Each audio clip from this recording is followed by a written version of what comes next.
Good evening, ladies and gentlemen. Hello and welcome to round number 8 of the Speedcafe eSeries Championship tonight, coming to you all the way from virtual Austria. Basically halfway around the globe, this one, right on the other side of the planet and home to the most recent of Formula One's Grand Prix weekend, where another Max Verstappen masterclass took place. But it was track limits that were the talking point there. Is going to be the talking point tonight. Track limits will certainly be on the agenda from qualifying for sure. These drivers will have to get their way through. They'll have to make sure they don't pick up an incident point in terms of their qualifying lap, and drivers already starting to queue down at the end of the pit lane. Ladies and gentlemen, we'll be moving into our qualifying format momentarily, as there'll be two groups here tonight. Instead of the usual three, we'll have one group of 13 followed by the fast 15, which will be taking place to be the second group of drivers that they're grouped up at the end of pit lane. I believe we're about 15 seconds away from these drivers being released and out onto the track. Let us know where you're joining us from right around the world from your Speedcafe GT3 series on a Friday night. Short track here too tonight, ladies and gents. Plenty of overtaking opportunity. Not quite as many as you might see in a DRS-assisted Formula One car, but still going to be pack racing in effect. You will see probably drivers looking for clear air will be the key here. Tow can certainly lend you an advantage, but it's that second sector that will be quite the key factor, is how much you actually are affected by the dirty eight. Drivers heading out onto the track at the moment. We'll give you the list of drivers that are currently on their way out. Dylan O'Shea, Tyson Hanmer will be the first two. Stephen Bartholomew, Dan Yeaman, Shane Newens, Thomas Hens, Jackson Austin, Chris Barnes, Andrew Deshot, Zachary Trey White, Marlon McMullen, Rob Bowden, and Harry Dodds will be the first of our drivers making their way around the track, and banked up quite heavily. Dylan O'Shea's at the head of this pack as well. Remember the last time we saw O'Shea put it on, no, it was back actually at Barcelona, Catalunya. Drove from the rear of the field right through. We'll see if he can put on another champion performance or tonight, whether or not he might get a little bit more aggressive with his qualifying lap and nail the time. So settling ourselves in for round number 8. If you haven't looked through the championship standings, now is the best opportunity to do so. It's pretty much just been Matthew Dench well and truly clear at the top. Lachlan Capel and Damon Woods for a number of rounds now. That has been the top three. Slotting himself after a strong Canadian round will be Rob Carmichael, though, moves up into 4th position from Sebastian Flock. He's up 3 spots as well. Mitchison, I believe, was actually not in attendance last time out. Did slot further down. Aaron Cooper's jumped 4 spots, had a great round there as well. Dylan O'Shea was also not in attendance, will drop a fair way down. Zach Rattray White and Rob Bowden rounded out your top 10 that were automatically qualifying in. Unfortunately, Christopher Island was missing in action last week. He did actually message us earlier on this evening to say, hey guys, yep, unfortunately can't make it here tonight. And Dylan O'Shea actually early on in this qualifying session is top 5 basically throw a blanket over them as they're working on their qualifying performances at this point in time. O'Shea was the first of the drivers to say, hey, yep, my lap has been voided. I'm going to get out of the way on this one and try and find a nice little bit of rhythm. I believe that's Dan Yeaman as well, who's looking for a little bit of track position at this point in time. Let us know what you've been up to on your first week of July and the second half of 2023. Bulk of the way through winter now as well, so hopefully heading for warmer shores. It is freezing out here. I'm located in Griffith these days, ladies and gentlemen. I can tell you it is not a warm place. I'm used to the sunny, nice and hot and humid Central Coast, so I'm recovering in terms of winter temperatures. In the meantime, qualifying times are about to come through. A few drivers will set a representative lap time this time by. And the first to do so, I believe, was actually going to be Mitchison. No, it wasn't. Thomas Hens and Tyson Hanmer will be the first 2 drivers to set their lap. Shane Newens in that lead pack as well. But it'll be Hens that will jump to the top to start off with. And his lap time only 0.2 of a second slower than his qualifying lap. So Ty's just about up to temperature. Has got a little bit of a tow. We're expecting a strong lap from him on the next one as well. And everyone vying for that track position. I think that's Dan Yeaman again No, Dan Yeaman pushing on now. Looking for that time. This is just about grabbing that track position, isn't it? Dylan O'Shea's still not going for his lap. He's aborted again for the second lap in a row down at turn number 3. So we'll be dropping further back. Of course, multiple drivers shifting across to the Porsche. 3 Mercedes were the cars to run to the top end of the timing sheets to start ourselves off here tonight, ladies and gents. And it is a power-hungry track here in Austria. Downforce will matter through the middle sector, but you need to be able to get off the corners reasonably quickly. Somebody's just had a huge slide in that second sector. Just see if I can grab who that one was. Andrew D-Shot, unfortunately, coming through the 7-8 combination. And I believe there's another car that's actually off at this point in time, is Harry Dodds. So Harry Dodds will also be trying to settle those tyres down. Did push himself up quite quickly to the top, and Dan Yeaman on that second flying lap has gone to the top with a 29.101, just barely missing out on dropping into the 28s. Not a huge deal of 28s that have come through so far this evening. I'm expecting the 1:28 to be about the marker for raw speed so far tonight. Drivers who did set a 1:28 in practice were Aaron Cooper, Matt Bailey. Sorry, we'll go from the other end of town. Matthew Dench, Damon Woods set the identical time in practice, actually, 1:28.269. So pace on there and thereabouts. Rick Kuznetsov was less than a tenth of a second back from them. Capel, also in the 28s, Ben Faulkner, Sebastian Flock, Aaron Cooper, Matt Bailey, and Connor Nixon were the drivers that did make it into the 1:28s. Rob Carmichael just barely missed out on breaking that 1:28 barrier. So all of those drivers will be coming in the second session. Meantime, though, Dan Yeaman's on another quick lap as well. He's just set a personal best first sector, which is the best in the session as well. We've got our eyes on Harry Dodds at the moment, who not currently up there at the moment, but this lap will give him the opportunity to set another flying lap.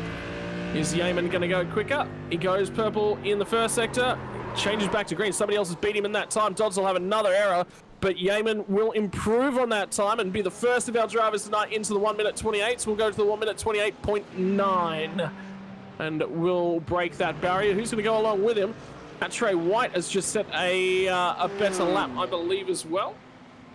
And will force his way up just outside of the 1:28 barrier. First of our drivers come back in for a second set of tyres, a little bit more fuel. D-Shot's still yet to set a lap as well. So a few drivers wondering whether or not Dan Yeaman will actually have a crack at coming back on in and topping off. My apologies, ladies and gentlemen. So D-Shot, this should be his first representative time as he'll come to the line. Was actually the end of an out lap, so that will be the start of his first representative lap. And another error from the Mercedes drivers, Zach Rattray White, off and into the grass. Will get himself resettled back on in.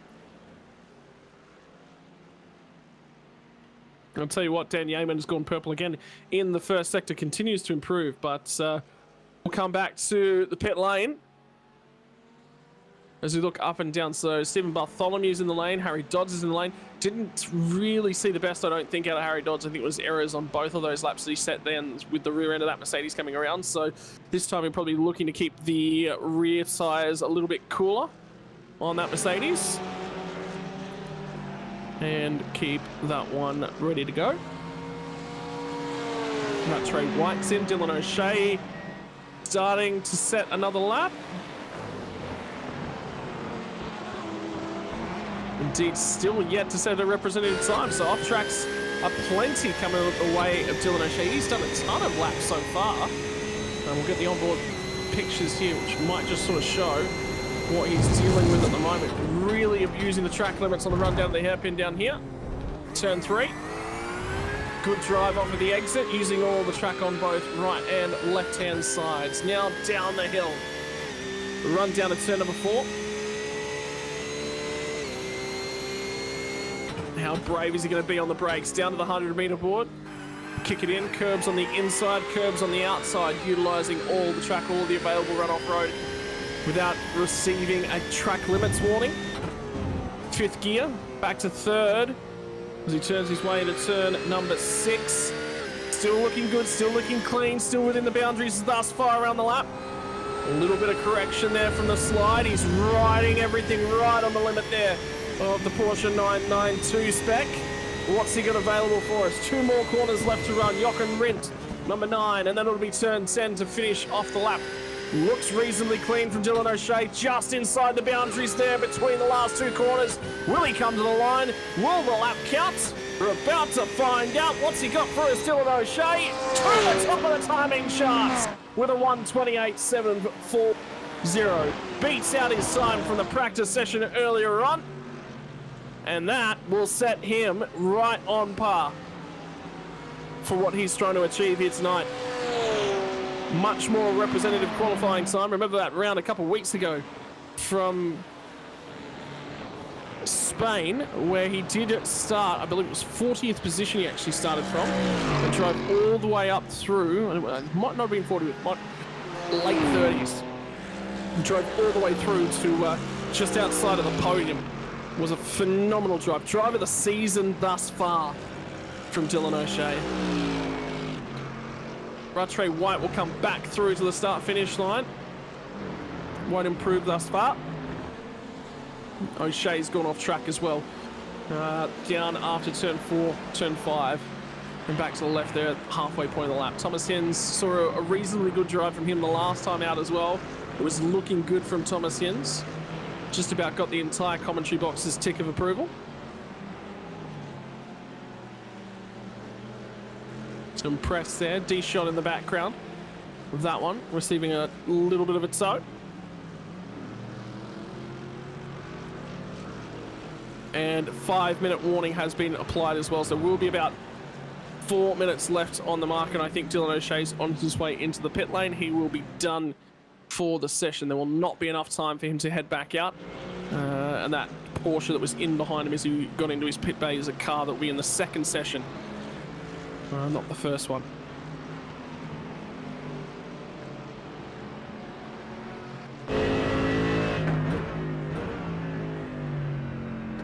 What's Hens got for us on this next lap? Not setting the timing charts alight, unfortunately, for Hens here. Indeed, he'll actually come to the pit lane. It was scrappy pit lane entry, so good opportunity to practice your pit lane entries, ladies and gents. The tail end of the session, just about everyone is done. Was that Jackson Austin who's failed to set a lap time thus far, or failed to set a valid lap time thus far on his way into the pit lane? So he must be out of fuel.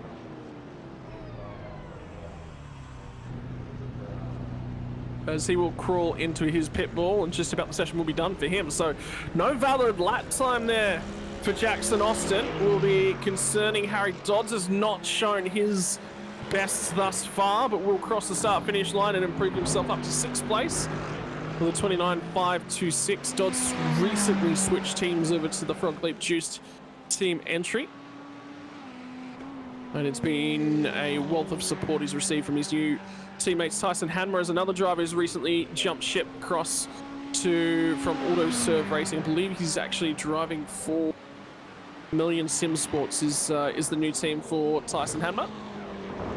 So old information is at the bottom of that screen. Indeed, that's a Vermilion Sim Sports livery.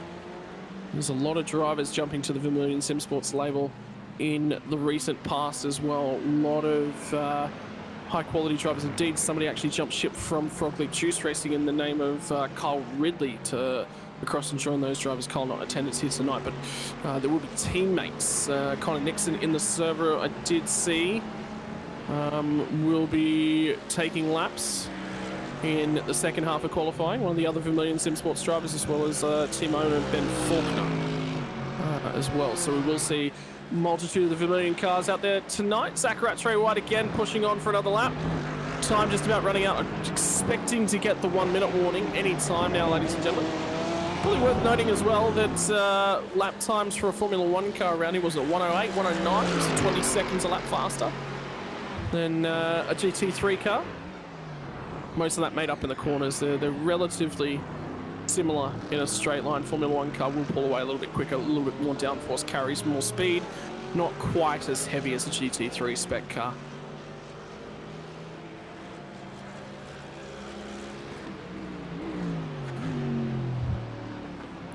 There's 1 minute left on the clock at the moment, so drivers will be scrambling to get back to start-finish line to at least have one more crack.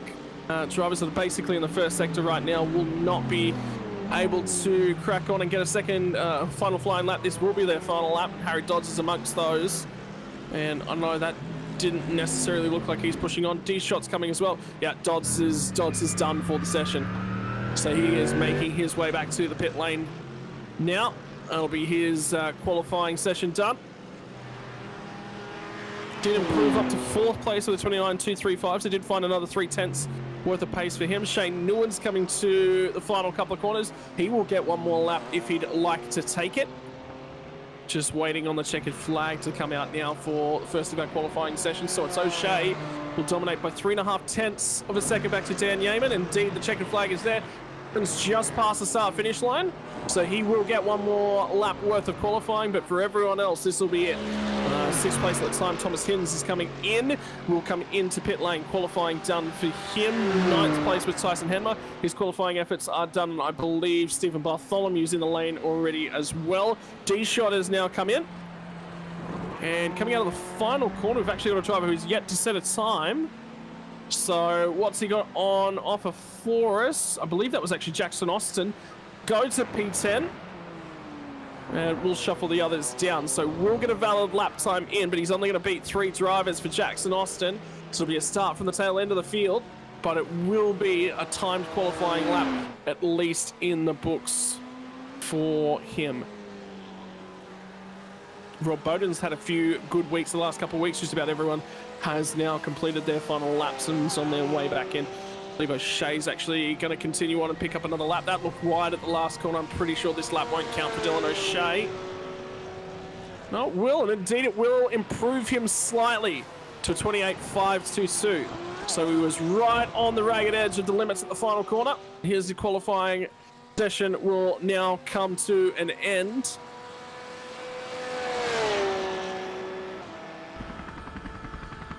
And qualifying for Group 1 will finish itself up there with the 13 drivers who took part. Dylan O'Shea, 28.522. That's actually quite a valid lap time. That's quite up towards the front end of the pack. Dan Yeaman, 28.9. 29.091 for Zach Rattray White, Harry Dodds, Rob Bowden, Thomas Hinds, Marlon McMullen, Chris Barnes, who pulled off an amazing pit lane strategy to get himself to the front end of the field for a short period of time last week, was the cork in the bottle at Canada. Made for an amazing race. Tyson Hanman, Jackson Austin, Steve Bartholomew, Andrew D-Shot, Shane Newens. Your 13 drivers who are currently set a lap.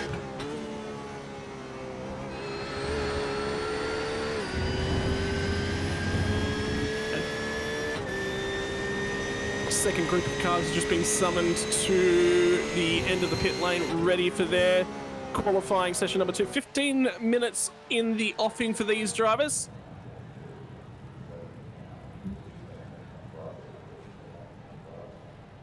As Dylan O'Shea will come down and into the lane. And that will be the end of qualifying 1.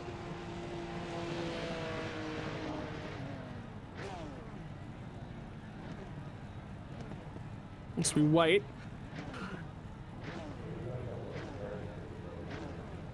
In the meantime, I've got Luke from Race Stars TV on standby. Luke, we normally don't hear a lot out of you. You're lurking in the background, but with me being left in the commentary booth alone and unmanned, generally that means I'm allowed to drag people at will in, and, well, you were unlucky enough to be in here with me. How are you doing on this lovely Friday afternoon? Good. Lurking in the background is the perfect term for a Friday night. Mate, So, how long you track out and around here? We saw, so that was a stonking lap actually from Dylan O'Shea. That's going to actually set him in good stead for this second qualifying group. Yeah, it'd be interesting to see where Yeaman and O'Shea end up after this group, because we've got some quick drivers coming out there now, but both those boys, very, very good laps. Indeed, everyone from here on out will have actually... So there's a couple of drivers here that didn't actually set a 28-second lap time. So Dylan O'Shea, to sort of give you guys some relevance, went 1.2 seconds faster. I would say he was doing some race simulation runs. That wouldn't be qualifying sim during his practice attempt, which is why he went a mile faster. Was that Rick Kuznetsov I saw in a similar coloured car to Dench? Indeed it was. Although I don't believe they actually are teammates. I think that's just how the liveries work. They've both gone for a very similar approach on the colorations of their car. Everyone looking for a little bit of track position. Sorry, that was actually my colouring. I thought it was someone. It was actually. It was Matt Bailey. Sorry, my apologies. Who's in the similar to Dench coloured car. Two back there. There he is in the 117. From the front, they look very similar. From side on, definitely different. There's a lot more flarings in the colour patternings there for Matt Bailey. There are a lot of Porsches out in this second session. Well, that's just been the car that we started the second half of the season with, so worthwhile keeping note. 2 Porsches topped the timing for their first stint, and that was followed by 2 Mercedes. Was how things went first half of qualifying. Everyone's just bringing their tyres in gradually. Not this first lap that they'll be pushing on, it'll be the second lap where they'll start to set some valid lap times. Dench not really pressing on too hard. Matt Bailey's in behind him. Lachlan Capel trying to bring those tyres in correctly. Yeah, Dench tries to get out of the way, but also offer an appropriate tow. Aaron Cooper had a phenomenal race last time out in Canada. Thoroughly enjoyed that drive from him.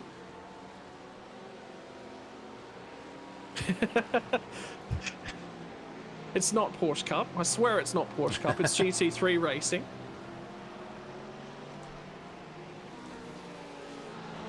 We've had a few comments too, just saying, where's Pete tonight? So have you got any news where Pete is? I think he's off holidaying, isn't he? I don't. Yeah. He just said, won't be available, unfortunately, this time, my lads. So, okay. Yeah, no Pete Davison, no Ryan Jones. Ryan Jones is in Townsville, following the V8 supercars around, the lucky boy. As you do. Yep. I think if any of us could live someone's life, I think we'd be living just about Ryan Jones's life at the moment. Damon Woods has gone to the top already. So I've been watching this guy across different series that I cover here on Racers TV, and he is phenomenal in anything. Open wheeler, put him in a GT3 car, super quick.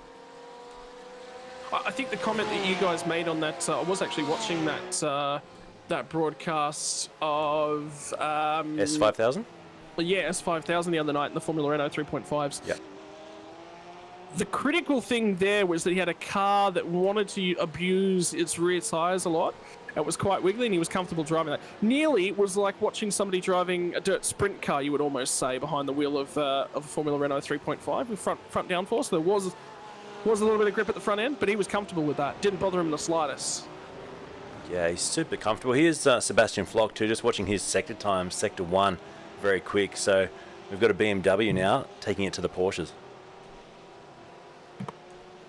All those tracks with straight line. Indeed, Damon Woods is actually only going to set that first flying lap. It will be the only lap he'll set before he will actually come back down and into the pit lane to see if he can grab a fresh set of tyres. Multiple drivers now improving. Tyson Broad won't approve. That's yellow across all 3 sectors for him. So his first lap was a little bit better. Was it 28th? No, sorry, we're comparing it to the 28.317. But for the meantime, he will stay in P number 5. Connor Nixon is on a couple flying sectors, and you're right, that BMW is lurking. Ben Faulkner improved in the first sector, but didn't go quite so well in the second sectors. O'Shea at the moment still holding up to be in second place currently, as Damon Woods will re-exit the pit lane and try and feed back in. Look to warm his tyres and find a clean spot on the track. Who's got pace? Flock was quick in the first sector. He was okay in the second sector. Where's that lap time going to put him? Only P5. So he was quick in the first sectors. That says to me that is a trimmed out car. He's running next to no wing and probably got just about the perfect tow. So sets an early lap time for him. Capel has jumped to 3rd spot, is still behind Dylan O'Shea, who's found speed. And I was doing some digging and chatting to a few people. Dylan O'Shea is not on a few drivers' nice list. Will not be receiving a Christmas card at the end of the year, and that's what was it back at Sandown that we saw him and Damon Woods actually come together when O'Shea got the pole. So Dylan O'Shea tends to ruffle people's feathers. Now that will do okay. You're okay with that? You're telling me that people don't get along as always in the iRacing world? I thought everyone was just friends. It's just gaming friends, you know. I was going to say it's like wrestling. You need a good heel. But yeah, what that does mean is that you won't be given all of the available rooms sometimes. People will perhaps squeeze you a little bit tighter than if you were someone they liked a little bit more. In the meantime, Woods will now come down out of the final corner and will start his 2nd flying lap. Tyres have been brought back up to temperature for him. Kuznetsov, new entry to the series from Rick Kuznetsov. It was good seeing. I've actually commentated Rick a number of times. Very, very big fan of the Porsche Cup cars, particularly the 992 generation. Loves those cars. He smashes just about anyone that will take him on in the Porsche Cup car. So when he jumps across to the GT3s, not surprised in the slightest that he's in a Porsche here tonight. Simon Mazzomo is going to come out of the last corner, see if he can't improve his time, and indeed he won't. Still stuck down there. P10, indeed that looked like that was an outlap, so this will be a new flying lap here for Mazzomo. Nixon not improving in the 1st sector at the moment. Looks like Tyson Broad did improve in the 1st sector, not so in that 2nd sector. Kuznetsov started to set a flyer as well. Jamie Christensen, another new entry, went quickly in that 1st sector. And there's that Vermilion Motorsports badge on the rear bumper of Connor Nixon's entry.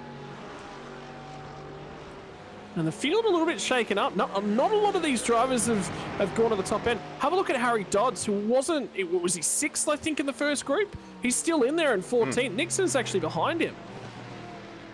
Nixon just coming to the end of a lap now. Looking okay. Green sector there. So he'll wind the V8 engine, the AMG, up and do the run to the line. What's it going to be for Connor Nixon? Will improve, but only 2 spots, only just ahead of Thomas Hens. Rob Bowden will still be ahead of him as well, who's already completed his times. Cooper's a long way down as well compared to where he was last week. Have a look at Zach Rattray White, actually up inside the top 10 in 8th spot. Had an up and down season, Rattray White. But he had me banging his drum quite a lot in the early stages. Was really, really impressed for a number of different series as I've seen him in. Be interested to see if Cooper does improve on this lap. I'm expecting him to improve. A little bit of news too. It is actually Pete's wife's birthday, so happy birthday, Mrs. Davison, tonight. There you go. So that gives us the explanation of where Pete Davison has gone or come from. Where do you come from? Where do you go? Cotton Eye Joe.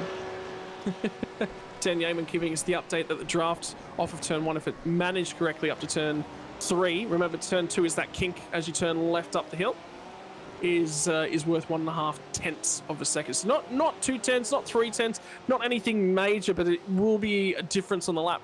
Whether or not you lose 1.5 tenths in the second half of the lap is the key factor. Rob Carmichael, we've seen him win a round at Sandown, currently deep in the field, will need to improve on that time here to be a lot further up the field. He was backwards before in the gravel too, so we'll have a quick look at that. He was not having the best first couple of laps. Here it is now on a replay, thanks to Super Cheap. And is he just going to lose the back end? Got up on the curb, that can unsettle the car, and look at that. Let's go, and quite a big hit in the wall too. Yep, but that's him pushing hard. You've absolutely got to be pushing hard. You've got to be taking all the track limits. Ladies and gentlemen, watching along at home, you'll be going, oh, track limits. What is the limit of the track? Well, it's an iRacing defined limit. It's not the same limit you saw last weekend in Formula 1. Indeed, you'll see that in just about every category the world over. They'll all talk about things in what they want the limit to be, and they will be okay with that. What it does mean is that if you're watching multiple categories right the world over, it's a little bit difficult because you watch Formula 1 one week and it'll be one thing. You watch GT3 the next week, it'll be completely different. So Lachlan Capel just here in front of Sebastian Flock will be about to start his second run. I can tell you that I believe Damon Woods improved. No, sorry, my apologies. I was reading his practice time. Damon Woods' second attempt at a qualifying lap was blanked out due to a off-track.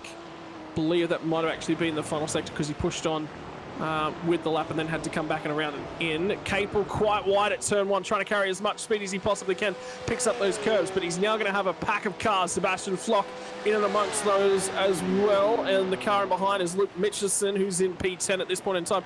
At the moment, Matt Dench has only beat out Dan Yeaman by, get this, 4 thousandths of a second on the timing tower.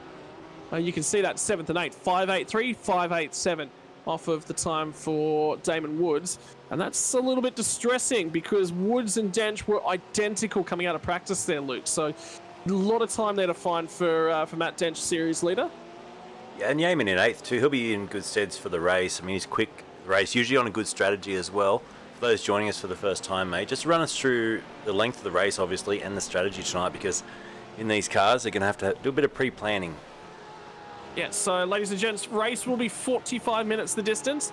Not unlike our qualifying session, we won't utilise the entirety of that qualifying session, but pit stops will be open from around 20 minutes of the race. You can already see these drivers starting to come on in, looking for, no, they're actually just trying to let the car in behind them. Was Mitchelson go? And now they'll crack on and see if they can try and find another lap. So Capel here along with Sebastian Flock. It's about setting the lap up, prepping the tyres, getting yourself in a nice little spot. The lap was actually quite good from Sebastian Flock. Made up a host of time in that second sector on the car ahead of him, which is Ben Faulkner. So he'll be looking to try and see if he can actually improve on that time. Matt Dench has now improved upon his time. He's now only 14 thousandths. Here he goes from 4 thousandths ahead of Dan Yeaman to 14 thousandths behind Lachlan Capel. Still time to find for him, and indeed there's less than 5 minutes remaining, so pretty much anyone who's in the pit lane is about to run out of luck in terms of the amount, time left available to them. I would say Dench will probably push on. This might be his final attempt at setting a flying lap. There's a host of cars on the run down at turn number 4 at the moment, just in front of Lachlan Capel. The track is starting to get busy. Aaron Cooper, Luke Mitchelson are the 2 cars. Cooper is actually on an out lap, and Capel's aborted his lap, and I think Flock will end up aborting this lap as well.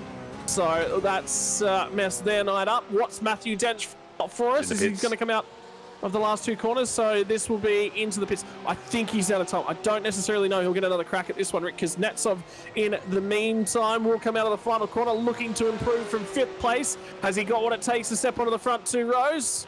I don't think so. No, not a time lap for him. So this will start another lap. So it's getting feisty with only a couple of minutes left in qualifying here. Anyone you've caught the eye of so far, Luke? Just watching Aaron Cooper here. He's down in 14th place. I think he could sneak up a couple in this last dying minutes. How's he going to go here? So he's just about to start a lap. So he's on an out lap at the moment. So we'll come and start on the lap. Simon Mazzomo's on an out lap. Matt Bailey also on out laps. Matthew Dench has got back out of the pits, so he may actually have enough time. This will be Rob Carmichael struggling down in 20th place. The Ferrari not turning in quite so well this week, and it's the straight line performance he'll be looking for. Might have a better car on a fuller tank. Might have the smarts to try and grab himself a few spots. New entry of the series as well, Jamie Christensen. Now, how has he painted this car? With a paintbrush? I was going to say with Microsoft Paint. Not quite a paintbrush, but well, that's an off track. Oh, that's going to bore that lap. There's something quite nice about it, actually. It's refreshingly untidy, the paint job. The next thing you know, we'll be telling people at home, look, go out, paint your car, do some finger painting. That is clearly done with a mouse. That's how easy it is to make your car look like a race car. Yeah, see? Look at it. He's even used all the colours. He's gone digging through the box of crayons. He's found all of them. Sebastian Flock here as well. P8. He's one that I tip. He'll be there in the race. Top 5. Luke Mitchelson actually improved up to 6th place, so he was on a cracker.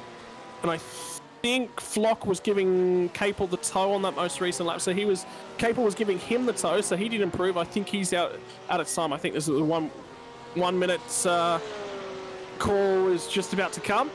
P2. Lachlan Capel will improve. Checkered flag's actually out, so we've missed the 1 minute signal. And checkered flag's actually out. So whatever lap you're on at the moment will be your final flying lap as soon as you cross that start-finish line from here. 15th place at the moment. Coming to the line will be Matt Bailey, so he's actually going to abort that one, come into the lane. Next car, I believe, is Jason Bentz, who will come out of the final couple of corners in the Speedcafe entry. He's taking a long time to get going tonight, Bentz. He's he's been off the charts for about the first 10 minutes of quali for him. I was actually going to say he did actually join the server late. I think he's only had one run. Wouldn't surprise me if he didn't actually get an earlier run in. I have a feeling that may actually have been his only run in qualifying, because I did see him enter the server probably about halfway through that run. He had to come out back in. Tyson Broad's now coming down through the final couple of sectors as well. It's interesting to see him on the lights. No relation to Stuart Broad? Hopefully not. I enjoy it. Look, for all of Stuart Broad's misgivings, I always enjoy his antics when he's at the crease. And we're getting informed it is actually indeed Peter's wife's birthday. So we're being informed that it's a happy birthday to Kirsty Davison, Peter Davison's wife. There you go. There you go. Are you going to sing? I wasn't intending to. We can get the candles out. No. I think the shout-out's enough. What do you think my singing will take away from the stream? We'll lose people watching along at home. So quali's done. Wood's on top. At the moment.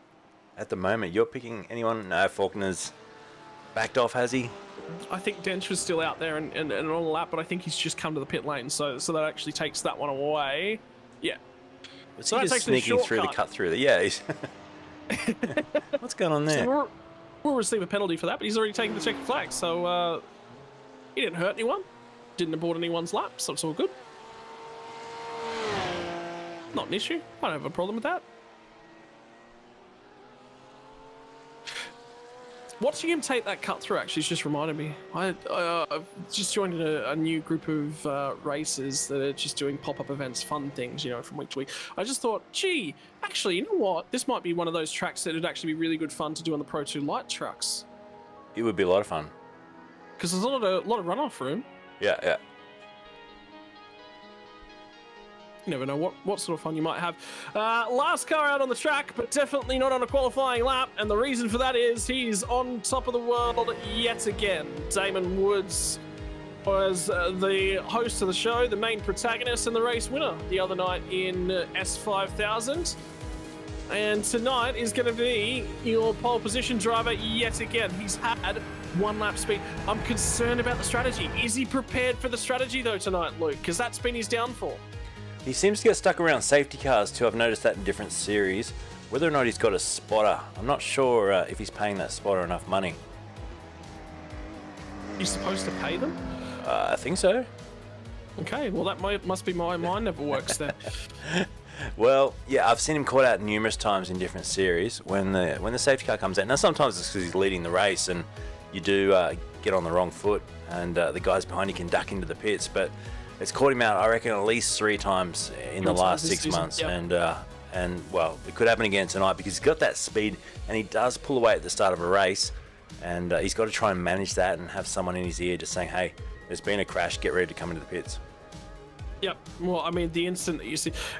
the weird thing for me has been every single time that's popped up, it's not been as if he's been past the pit lane entry when that safety car call has been made, so it's not really as if he's been hampered.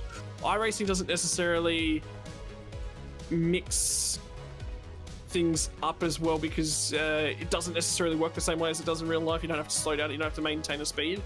Oh, sorry, you don't have to reduce your speed immediately. You can push on quite a little bit. There's not as much risk to bodily harm. Yep. So he gets out of the car, quick break for the drivers, and then we're straight into this 45-minute race tonight.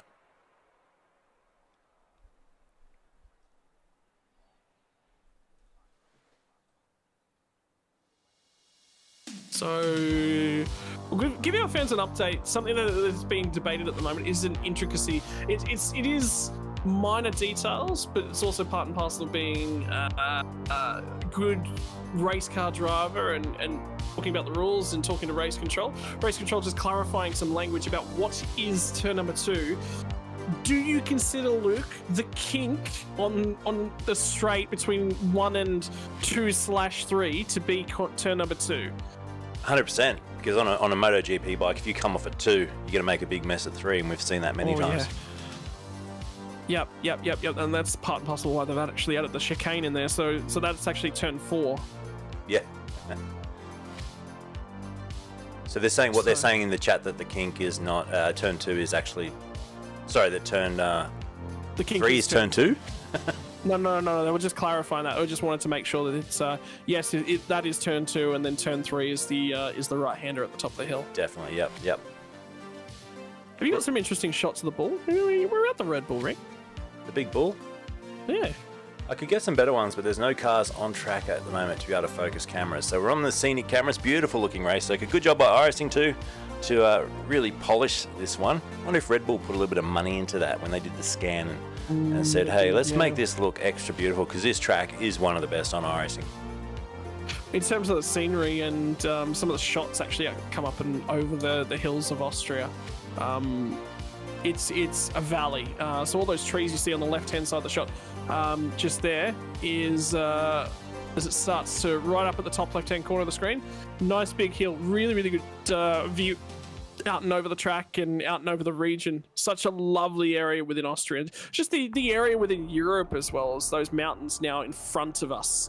On the right-hand side of that shot, but in front of the plane. I tell you what, I've actually been playing a bunch of War Thunder lately. You a bit of a War Thunder enthusiast, Luke? I know obviously you're a Microsoft Flight Simulator enthusiast. DCS, it's a little bit more sim than War Thunder, but DCS and Microsoft Flight Sim are my two go-tos. Okay.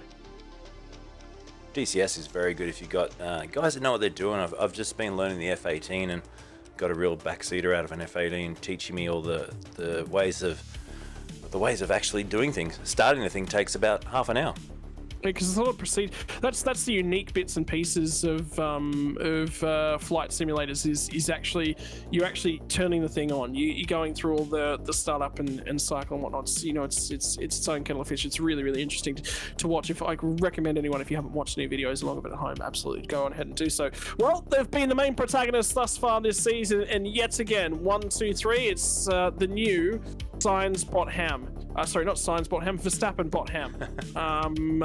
Of the sim racing world. It's Damon Woods off on top with 28.161 and 128.485 for Matthew Dench will be pin number 2. Second row has got a new protagonist on that one. Lachlan Capel off alongside of the new entry to the series, Rick Kuznetsov. The front 2 rows of the grid, all Porsche affair. Dylan O'Shea will make it the top 5, and Luke Mitchelson, I believe, is the first of our BMWs here tonight with a stonking lap time of 28.746. Ben Faulkner for Vermilion Motorsports is there as well, off alongside of Sebastian Flock for ERT, making it 2 ERT entries within the top 10. Dan Yeaman for Drop Bear Motorsports off alongside of Simon Mazzomo round out your top 10. Tyson Broad and Zach Rattray White will be your top 12 before we'll throw it back to Jamie Christensen and Aaron Cooper. Long way further down than I think he expected after 2 weeks ago in Canada. Matt Bailey and Harry Dodds, another new entry to the series. Rob Bowden, Connor Nixon, Jason Benson, Thomas Hinz are going to round out your top 20 here tonight before Rob Carmichael, a long way down in 21st place. Somebody pits him late on at the post and shuffled him one spot further down. Marlon McMullen will be there alongside him 22nd. Chris Barnes, remember that he threw that strategy out the window last week, had a crack, was the cork in the bottle. It created great racing as well. Tyson Hamill will start off alongside of him.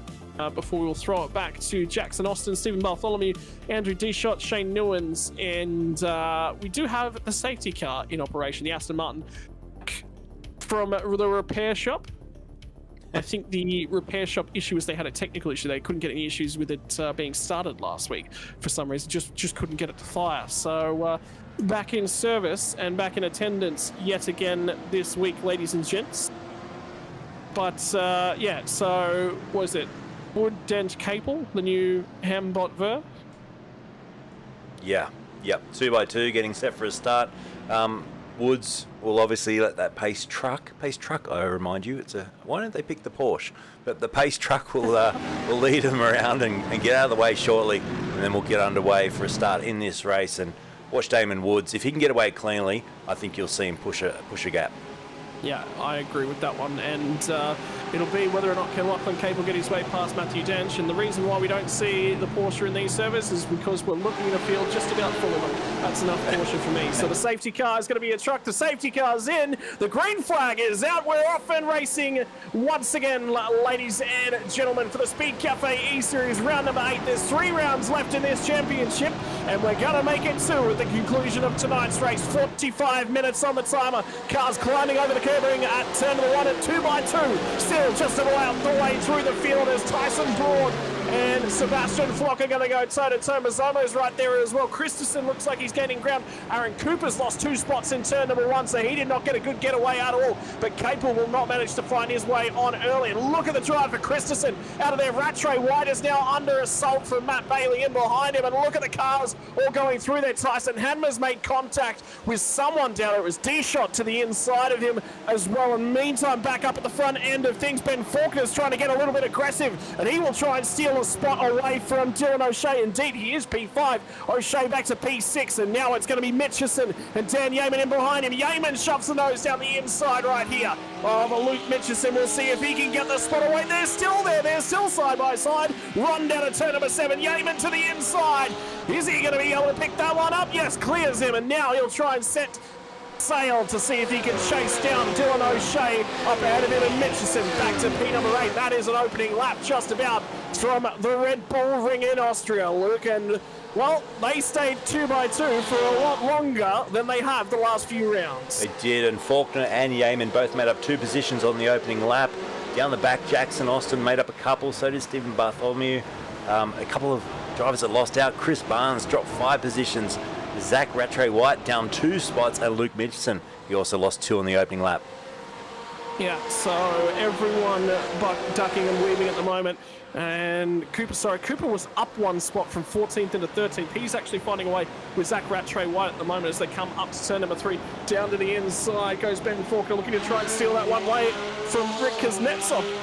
Excuse me, Kuznetsov will be the outside as they get down here to turn number 4. A little bit of side drafting at play from Ben. Oh, he's pushing him. Kuznetsov is going to pinch him real tight, and now O'Shea's coming to the rear corner as well. It's going to be the inside for Ben Faulkner, and Kuznetsov's got the long way around. Didn't quite clear him. Yes, Ben Faulkner did clear him, but now Kuznetsov coming back at him. It's going to be to the outside at turn number 6. Looking for the crisscross. Faulkner sends it in deep to get the job done. Indeed does so, and that battle pack will settle down for another lap this time. Faulkner is flying up 3 positions in the opening 2 laps here. Top 4 position. He's got 3 quick guys in front of him who are stretched out now. It's nearly a 3-second field spread between the leader Woods and Faulkner in 4th. That'll happen when you're fighting each other, when you're squabbling like that. Indeed, they did not take it easy on.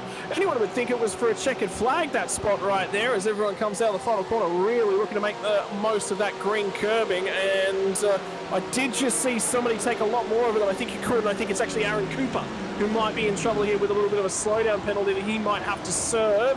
No lap still counted, so it must have been okay.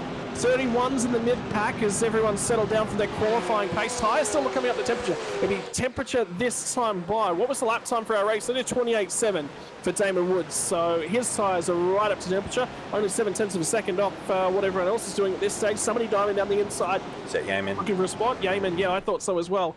We'll try and steal that one away from Dylan O'Shea. Don't think he got it. Remember, these two have history as well. From Circuit to Barcelona, Catalonia. They were squabbling on the way through. Yeah, Yeaman did not get that spot. Dylan O'Shea come out the other side with that one. So Yeaman and Dylan O'Shea may not be the best of friends. I believe we're about to see who is the best of the Dylans in the field go on here tonight. You see that down at turn 3 as well. They send it up the inside. Generally the car on the outside, if you get good traction, you can recover that place back. So as long as it's not a good block pass, you can run around the outside, get on the power early, and get out of there and get your position back. Yes, you nearly got to sort of cut both lanes worth of traffic off. You see it a lot in Formula 1. It's actually such an important part about getting that pass done is you have to block off both lanes. Because if you don't, you are going to get drag raced down to turn number 4. And I think this is where probably the focus in the early parts of things is going to be. The tail end of the field is sort of spread out. Tyson Hanma was the driver that suffered probably the most on lap number 1. Started off 24th, back to 28th, and a very, very distant 28th at that. So he's a long way back. And indeed, all those drivers we saw at the tail end of the 20th last lap, the previous lap by doing 31s, this lap down into the 30th. So they've found their tyre temperature. In the meantime, toe has been broken by Damon Woods, and Matt Dench is now going in pursuit. Ben Faulkner starting to range up a little bit on Lachlan Capel. So it'll be interesting to see how those guys go. I believe Ben Faulkner is a 21-year-old uni student who wanted to start his own sim racing team. So he just went out and did it. Good on him. Was basically how that one started. Now runs a Toyota 86 Racing League, and I think a few other things are going on over there. There was a lot of talk. I actually sat down with Connor Nixon recently and talked all things Vermilion, and he said, yeah, the goal was let's get some exciting drivers in, let's get some exciting coaches in, and watch this space. We're not done yet. But it was effectively what he said. Yeah, well done. And I said on the opening, the parade lap, that Damon Woods will go for a gap and push on in front. I've just been watching his sector times. He is just absolutely blistering. Purple sectors everywhere, setting new fastest laps. He's got the gap out to 1.6 seconds now. And this is what I said earlier, I think in qualifying, about Damon. He only has one method, and that's go fast and go hard. Has anyone ever spoken to that kid about fuel saving?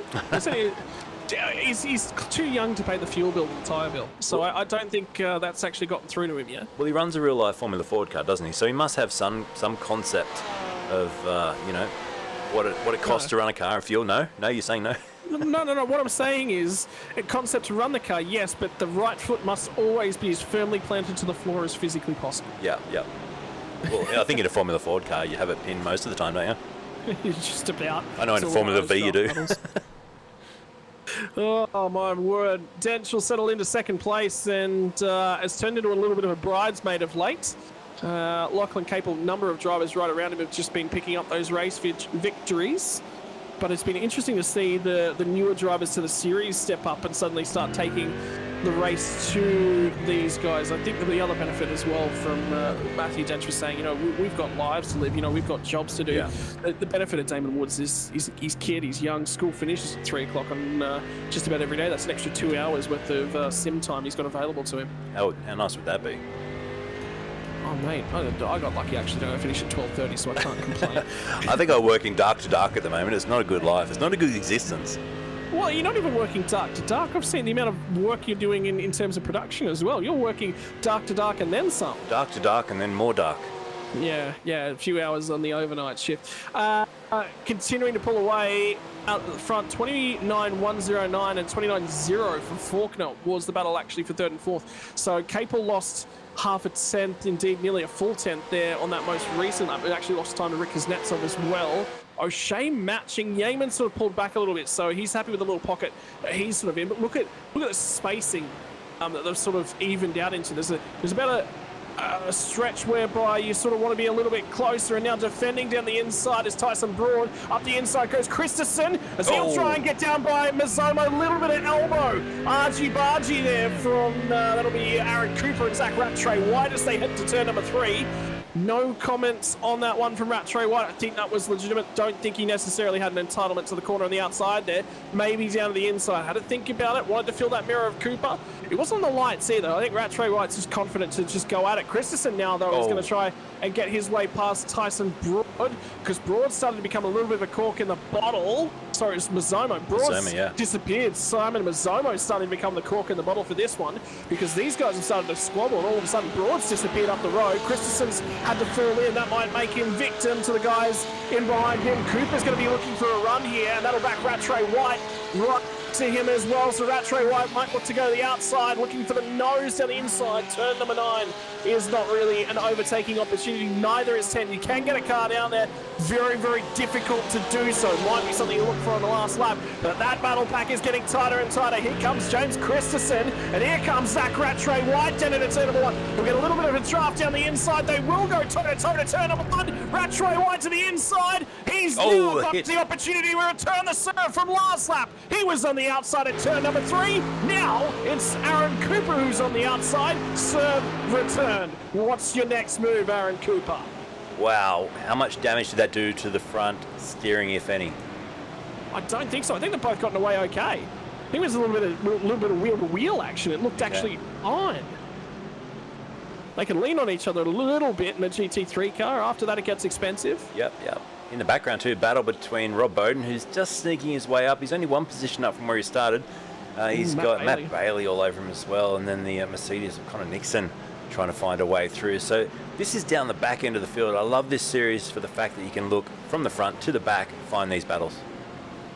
And was that Jason Benz who slotted his way just in front of Thomas Hinz at the same time there as well? So those guys are on it. Well, they've actually not made up any positions. Nixon, Benz, Hinz and Carmichael and McMullen as well, all running in the position they started. So just holding station. Matt Bailey ahead of them. He's dropped 2 spots. Harry Bell's up 1. Yeah, Ron Bowden's the other benefactor out of all of that. Ben Faulkner's still up 3. He's one of the bigger movers at this point in time. But that battle pack, like it's just all over. Where do we look, Luke? Indeed, where do we look right now? Ben Faulkner having to defend from Rick Kuznetsov, who's found a little bit of speed. So maybe as the tyres were coming up, Kuznetsov is now going to get a huge opportunity, and Faulkner says if you're going to do it, you're going to go the long way around down here at turn number 3, the Red Bull Ring. Really starting to maybe take a Red Bull to the racing action, and now 3 wide, 3 wide. 3 wide. It's going to be a huge dive from Dylan O'Shea. Parks it in there. They all get in there. They all get out the other side, but it's off to the dirty side of the road for Rick Kuznetsov. He's lost a spot to Ben Faulkner. They went in there quite deep, but now it's going to be back to the inside, still looking for that one. Faulkner's going to cover it the whole way on the run down to the hill. That's number 4. Still 3 wide. Contact. You can't do 3 wide 2 in a row. Not at the Red Bull Ring. That'll happen just about every time. How about Daniel Yeaman licking his lips when he could see 3 drivers in front battling it out, and he's sitting there pretty thinking, I'll get 3 spots here. It was Dylan O'Shea as well that was the recipient. Remember I said that there's one driver in the field that's maybe not got as many friends out there on the racing surface? I think he's got a few less. Here's an overhead shot. Check it out down the inside. Oh. There was a gap there. Because I don't know whether or not Kuznetsov knew they were 3 wide. Because he turned in as if they were only 2 wide. And there was just barely a gap to the inside of Ben Faulkner. So I think Dylan O'Shea was given a gap there. It was very, very late on the brakes, and now he's looking to break the toe there for Dylan O'Shea as well. So it's going to continue on. He's on board with Rick. Disappear. Check it out. 2 wide, still 2 wide, still 2 wide, still 2 wide. Now they're 3 wide. Yeah, he would have got the spotter call. He turned in a little bit late.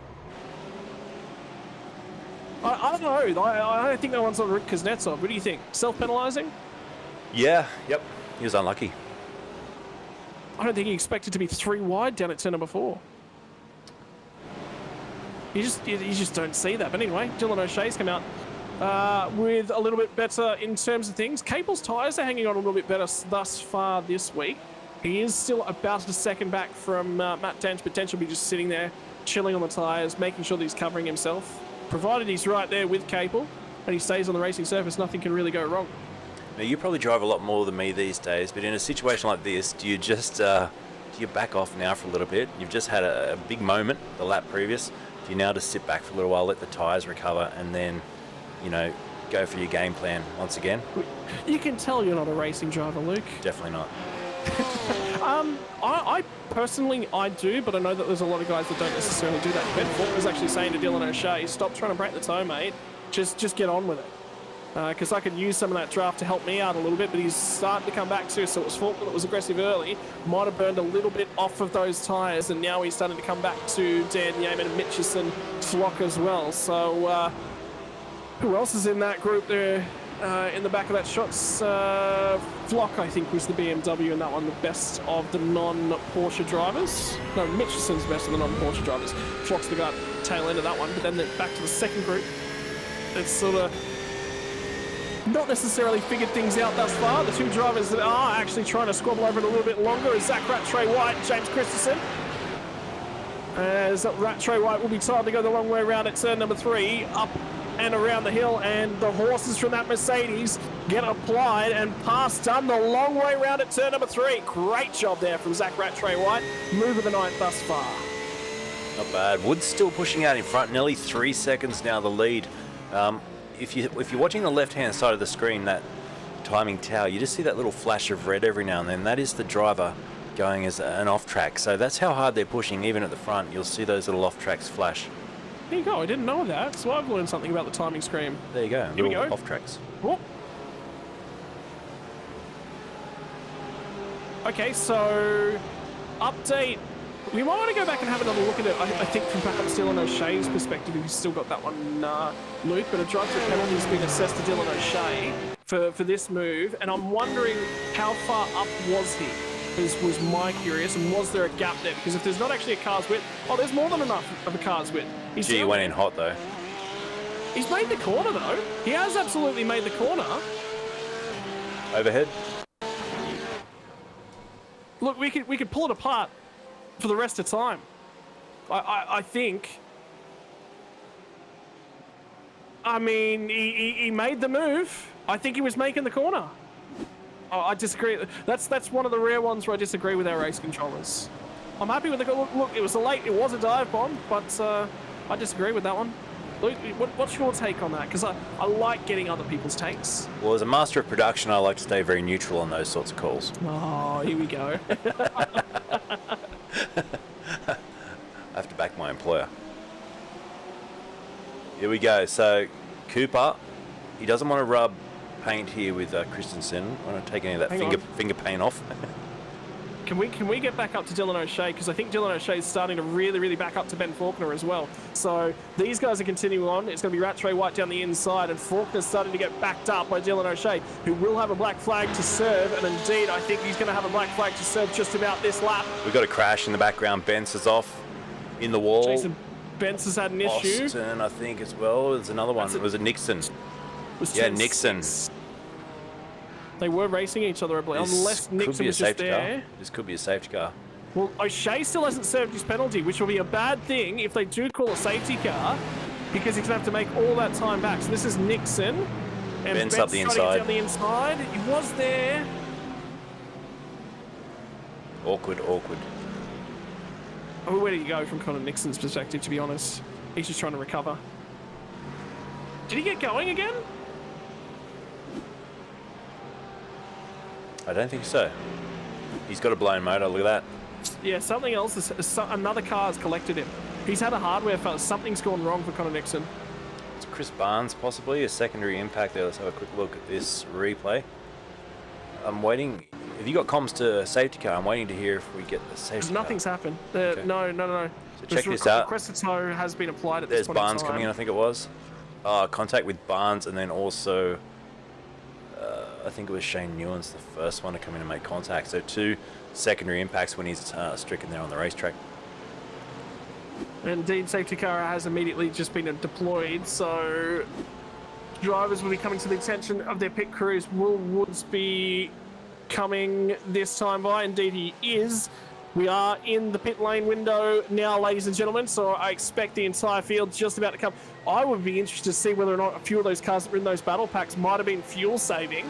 The issue that I've got for Dylan O'Shea is if he pits and he can't serve his drive-through on the safety car, he will still have a drive-through to serve. So I would have served it as soon as I heard any mention on the comms or anything, any sort of an issue. I would have tried to serve it as quickly as possible. The issue for him is that they're going to have to... remove the penalty. So I think there's a hardware failure from Connor Nixon or something else has gone on because he sat there for an extended period of time. Car was not started.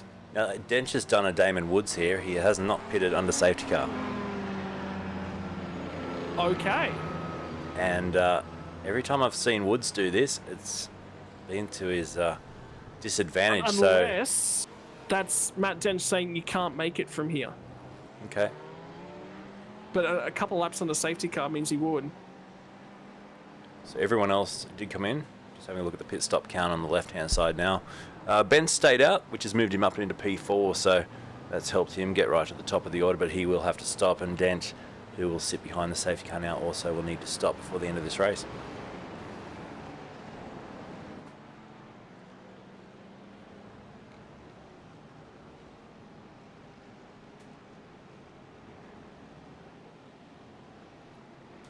Yep, just typing away to the series, just trying to get some more information on that one. Yeah, so we don't actually have any added information coming through at the moment.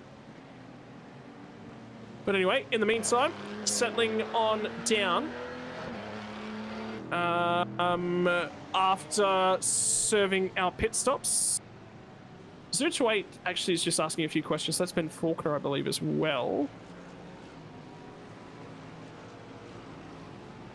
So safety car is indeed out in the circuit. We've seen it just about every round. Was there one round we didn't see it? Sandown we definitely did. Bathurst we did. Phillip Island, I don't think we did. Just trying to think back, Luke. I mean, It's a Friday night, mate. My brain's mush. Road America we did. I've got to say, probably tonight, though, they've been very well behaved compared to other rounds. Would you say? It's been really clean up until this stage. Yeah, no. Anyway, all right, so settling on down, Matt Dench will have the race lead and we'll pit one lap later. So he's just missed the call. Yeah. That'll hurt him. And Benson as well.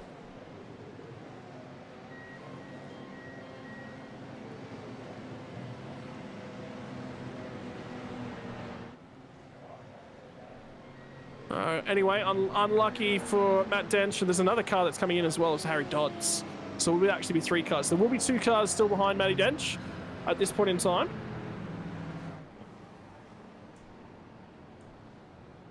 So I'm actually curious with that move from... So was it the car on the inside was Bentz that caused that incident? I believe it was Jason Bentz. It was, yeah. Yeah, we can have another look at that if you like. We've got a few more minutes of safety car. We may as well. What are we going to do with this? Talk about the cricket? Talk about the cricket. Has anyone got an update on the cricket? Good point. I might actually get the cricket open. Thanks for reminding me. Right, so let's have a look at the Jason Benz incident. We might try and grab an onboard with him as well. That was just past the incident. Let's try and go back a little bit further. See if we can pick it up prior to the contact being made. So he was focused on this battle in front, and then he decided to go down the inside and just stuck the nose where it probably shouldn't have been stuck. And kept it out of the wall.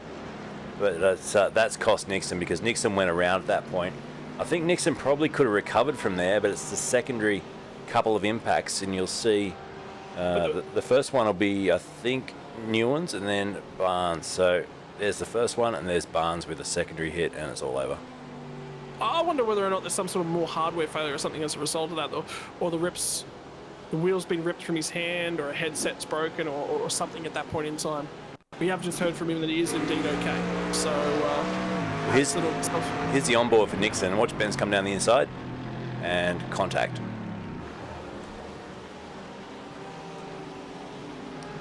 He got clipped by the Mercedes as well.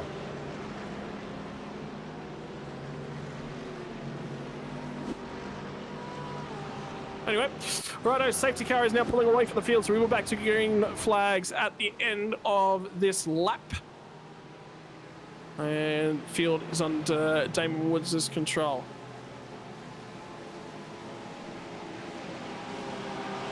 So we'll wait a few moments and indeed find out if all the drama that we saw before will get itself back underway momentarily.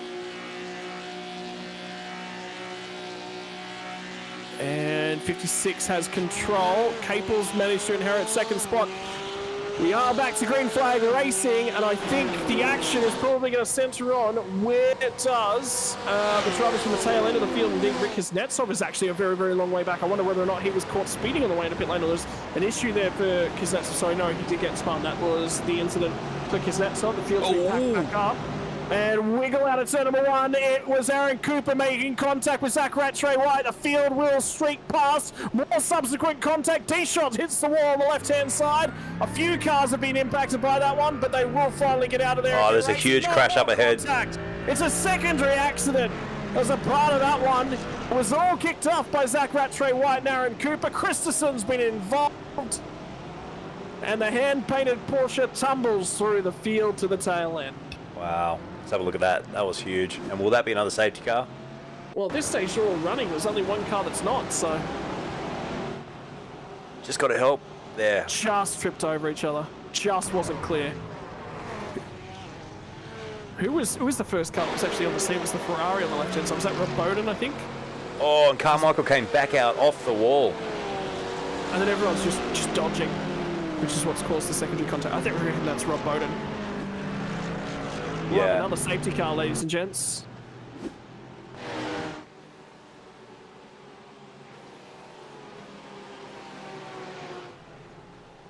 Still in the pits, so we're staying green. No, we'll be out this lap.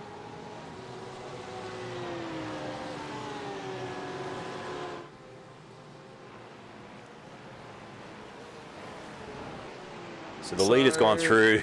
They're going to have to slow down here and let the safety car just catch up. Yep, right call. That's going to pack us up as quickly as possible, get back underway nice and quickly. The pit stops have all been served at this point in time. So we'll settle ourselves back on and in.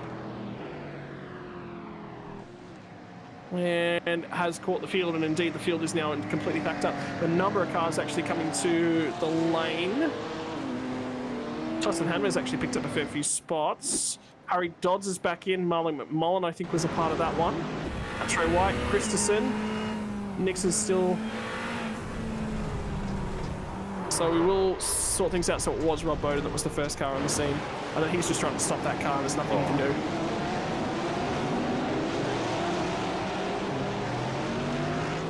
Carmichael and Bowden doing some synchronized dancing there, the two Ferraris.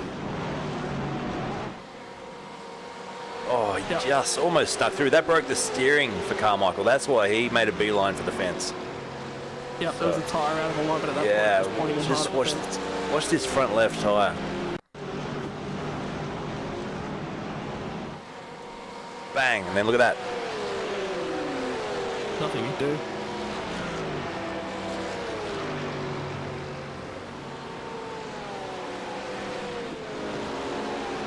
Yep. Safety cars breed safety cars, they say, or safety cars tend to breed racing action. Actually, it's I don't know if you've ever heard this one, Luke, but I was digging through some statistics. I love just picking up weird and odd statistics and little bits and pieces of information. So effectively, insurance companies have come up with a statistic that basically says for every single driver out on the road, let's take driving quality out of it, right? Let's take it, but for every single time, and this includes road driving in real life, a car passes another car on the road. There is a different number for cars heading in the opposite direction as cars overtaking each other heading in the same direction. There is a percentage chance that those two cars will have an accident. Right. So eventually, you run thousands and thousands and thousands of cars past each other. You will get a certain number of accidents. There is a percentage chance number for that. Well, when do you see the most car-to-car interactions in real life? It's generally a traffic jam when all the cars are banked up next to each other. Generally, you get a little bit of nose-to-tail rubbing, right? When do you see the most car-to-car interactions? Safety cars. So, you know, math holds out. Safety car restarts. Yeah, well, it's the most car-to-car interactions that you see during any time period in a race. Yep. And for me, the real world stuff, or the most idiots you see in any time in any one place on the road. So we're beyond half distance, just? Yep, we are. We're more than beyond half distance, actually, now. We're rapidly closing on 2/3 distance, two safety cars. So I think it's only happened once so far this season. We've actually seen two safety cars in a race. And I was getting ready to say, too, the Red Bull ring's got so much runoff area, Luke. Wide track. Rob Carmichael will return to the racing surface. Connor Nixon will not at this point in time. So he will be done for the day. I believe there's another driver. Matt Bailey actually was the first of our retirements here tonight. So two drivers done for the day. Newens, Nixon, Dishot's as well is gone as well. Yep. Yeah, they're back in pit lane because they were involved in the previous one, I think, actually. Dishot, Newens, and they'd already burned the fast repair and they were right on the right place at the wrong place at the right time to receive participation trophies in that most recent wreck. What's actually happened to Matthew Dench here is he's back up to 14th. So he's on the move again. Still may come away with the top 10 here tonight, Luke. Most positions gained in this next race period. What do you think? Yeah, so he made that late pit stop, obviously, which put him back to where he is now. And that's a simple mistake, and that's what I was talking about with Woods, maybe not having a spotter there that can just give you that little bit of a heads up, and in the busyness of racing, you miss that call. Well, there's getting ready, ladies and gentlemen, to go back. Green flag racing. Safety car has re-entered the lane. There will be a 15-minute sprint race ready to go, and Damon Woods is ready to get cracking on that one. Does not hang around by any stretch of the imagination. Lachlan Capel will be in P2, and draft braking commence. He does not want to be offering any assistance to an aggressive Lachlan Capel. I think it's the driver behind him that he wants to be offering no assistance to. Dylan O'Shea has made his way up to P number 3. Down the inside now goes Aaron Cooper on the aggress, and he will get Thomas Hinz, and Hinz has made his way inside the top 10 now. Some of the Zomo just outside. Stephen Bartholomew as well. Here comes Dan Yeaman, that's starting to make a move on of things. Right up and in and underneath. Ben Faulkner pokes the nose out, and it's going to be Tyson Broad right up and around the outside. Cooper's right there and in behind these guys. Yeaman didn't get the best of jumps and runs off of the turn number 3 hairpin, and now to be down the hill. Can he pick up a little bit of that slipstream? Where's he going to slot back in? And have a look at Sebastian Flock. He's up to P4. Faulkner is still just in behind these guys in P6. Mitchison's up to 5th. Yeaman is going to pick up 7th place at this point in time. And Broad is nearly going to be pushing the driver of the 985 along. So restarts are getting aggressive, drivers are getting aggressive, and Dylan O'Shea is, remember, still going to make his way out of this line to serve a black flag for a pit lane drive-through for driving standards infringement. Cooper all over Yeaman here. Oh, Yeaman's off. He's in the wall. Was it? Oh no, I think it was 27. It was Tyson Broad. It wasn't Dan Yeaman. It was Aaron Cooper and Tyson Broad. It was two. But they're both off the racing surface, and racing will continue. And Matt Dench will say, yeah, boys, you can keep on with that, because that's another couple spots for him. He's up to P11. 3 spots grabbed already, 2 of them off of the road. And now he's got Rick Kuznetsov as the next car in his sights. They leaned on each other. Watch this from the overhead. So Cooper thought he had a shot here. Did Broad get a little bit early? He got out on the dirty stuff, Broad, as well. Look at this. And then snuck to the inside. Bit of contact and off. Actually, he's misjudged that so minutely. Because you give that another 10, 15 metres on the road, there's space there that you can go back to the right, and then there's an overlap, and he gets there. Unfortunate. Sometimes you're going to time your run. Sometimes, if your name is Matt Dent, you're going to go right up and around the outside, I believe, of Rick Kuznetsov. Still, the job's not done, though, as they'll run down the hill. Draft is going to be the right-hand side of the road. Rick Kuznetsov. Now it's going to be Matt Dench who gets the nose ahead. Job's not quite done. Down the inside here for Kuznetsov. Dench is going to have to go around the outside one more time at turn number 4. Indeed, he's done so. He'll be rewarded with the turn 6 inside line, and job done on Kuznetsov. Sorry, that was Simon Mazzomo, not even Kuznetsov, who was going toe-to-toe with it. It'll be Kuznetsov with the next car on the track, and Thomas Hinz is another driver who will be contesting it with the rest of them. Driver is up 12 spots at this point in time. Thomas is this 2 weeks in a row he's on for Best and Fairest Award, Luke? I feel it is. He is, and what a beautiful livery on that car too. It absolutely shines, and driving his way through the pack. Good clean driving, good smart driving there, just keeping out of the tail-to-tail and the banging of doors, and just getting through there in the gaps. Damon Woods has just gone again off into the sunset. If you can see his car at any time during the race, you know it's a safety car restart. That's why. Cable's already 1.5 seconds distant. O'Shea's only got a couple more laps to serve that penalty. I think he will have to serve it, maybe not at the end of this lap, maybe next lap, but he will drop out of the running. And it looked like Cable was just about to receive himself a slowdown penalty. Yeaman's now going to have an angry, aggressive Ben Faulkner to his inside that he's going to go toe-to-toe with one more time. These two didn't like each other at the pit stop, so there's a little bit of communication back and forth. Did Yeaman illegally pass for the pit lane? Yeaman just gave the spots back and said, yeah, we'll just go for it on the track. I think it's the best way to go for it. Now he's going to go to the outside of Faulkner. Faulkner's pinched a little bit. Can he get the drive off? Faulkner's got the inside run here. Can he come across and cover that line? Won't need to. Will just a little bit, just to balk Yeaman a little bit. Isn't enough. Now he's on the dirty side of the road. He's a long way out there as Ben Faulkner. How did he make a mistake? Oh, Enough of a mistake for Dan Yeaman to slam the door closed. Great overtake. Great overtake. Yeaman there on the ball. He's a wise character when it comes to motor racing. Has watched a lot of it, has raced a lot of it, We had an extended conversation actually last night about the differences between VR and triple monitor setups, and now indeed Yeaman's set wasted no time, and he's going to go after the next car on the road. They're a little bit of contact there. That'll be a slowdown penalty right outside. Dylan O'Shea blocking on the line. So Dylan O'Shea starting to get involved in things. It'll be interesting to see whether or not they might just give that one back, because they're not happy about Dylan O'Shea backing people up, dive bombing, getting aggressive. So a little bit of communication going back on and forth about that one. I believe Dylan O'Shea has to serve his drive-through penalty this time by. Okay. And something's happened to Harry Dodds, I think, down at turn number 9. And it's with Aaron Cooper. Sorry, not Aaron Cooper, it's with Tyson Broad.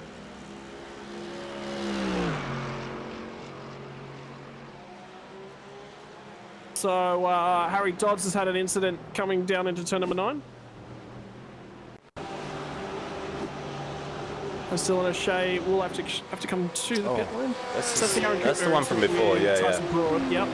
It was on the most recent lap. That was with Harry Dodds as they went into turn number 9. That's what happens when the producer has to talk as well. Anyway, he's onto it now. This is the second one we're looking for. Yeah, so Harry Dodds has got the overtake down on him here. So he's had another incident with Zach Rattray White. It's not been a good night for the 981 machine of Harry Dodds. And it's going to get worse because there's a third one coming his way where he'll just get contacted. No, it's not this one. That's another angle of this one. But you crossed him over? You know what? That might be on Harry Dodds. You just ran him out of a little bit of a room, and there was a car there, Harry.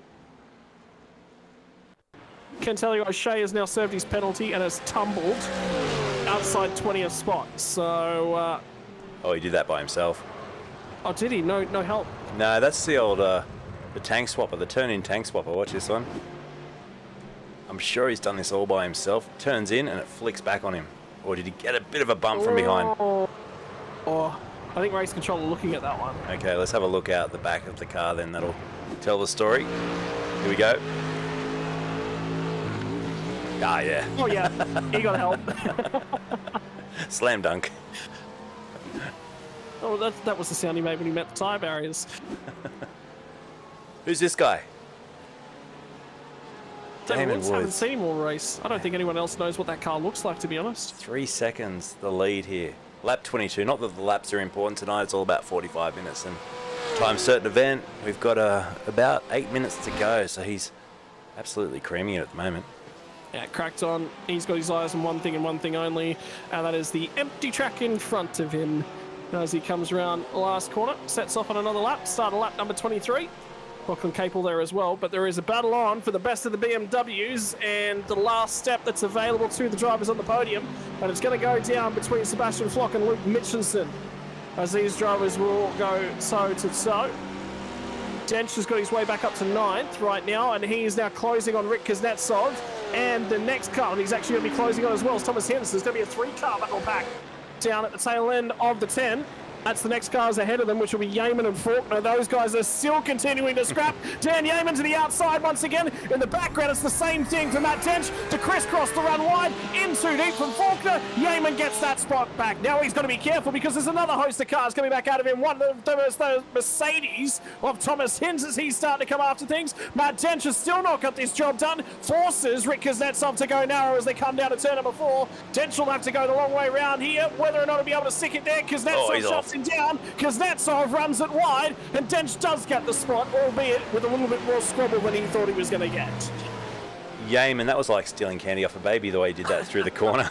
It was a perfect switchback, set him up, and it was beautiful. It was even like, I think you're right, but it's like, oh look, there goes Ben Faulkner. I'll grab that candy on the way through and then wave at him as I go back through on the exit. He sold him the dummy, and he took it.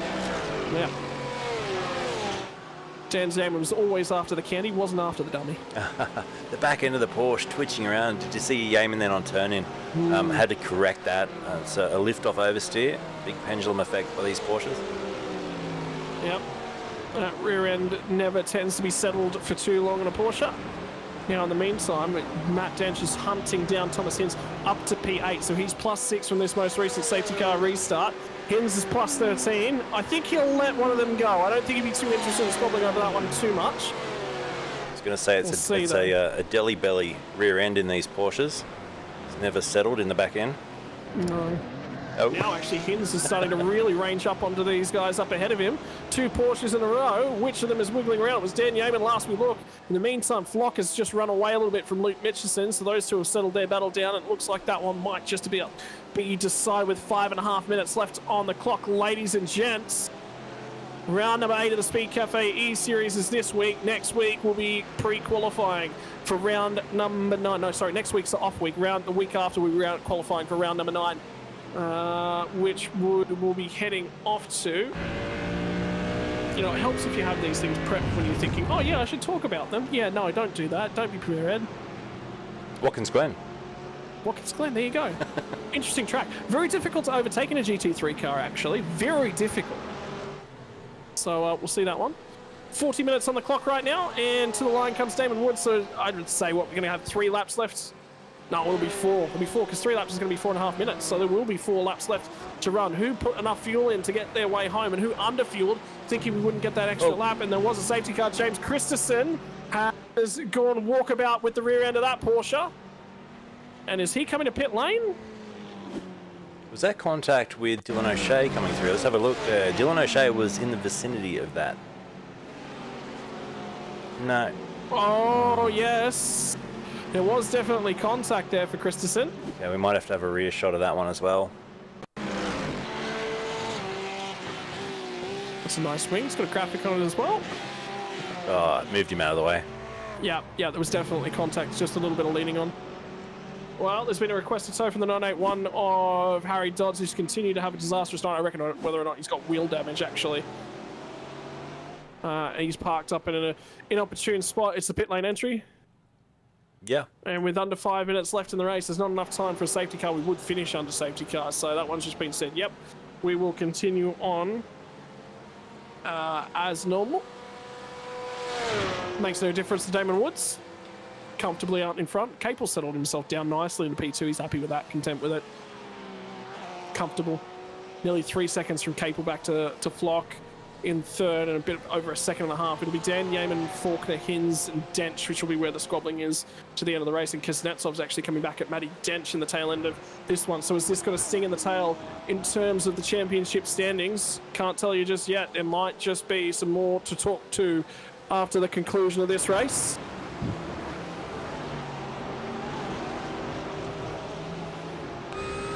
Where are they going to go from Matthew Dench? He is closer to Thomas Hinz, but as dirty air and old rubber starting to play its way into the equation, it's going to be difficult to get the job done from here on out for Matthew Dench. Oh, these are the most difficult ones because Kuznetsov got it wrong at the hairpin and nearly took Dench with him. Didn't quite. Whether or not he actually backs it up from there or whether he stays there will be the question. What a mistake with only a couple of laps to go. Yeah. He'll drop to the back. Not quite. I think he's dropped in about 22nd, if I'm looking at things correctly. Actually, it might be 17th, actually. That's where he's popped back out. It'll be 18th for Kuznetsov is where he's popped back out in the running order. Unfortunately, be out in his lonesome, and that one hasn't gone his way.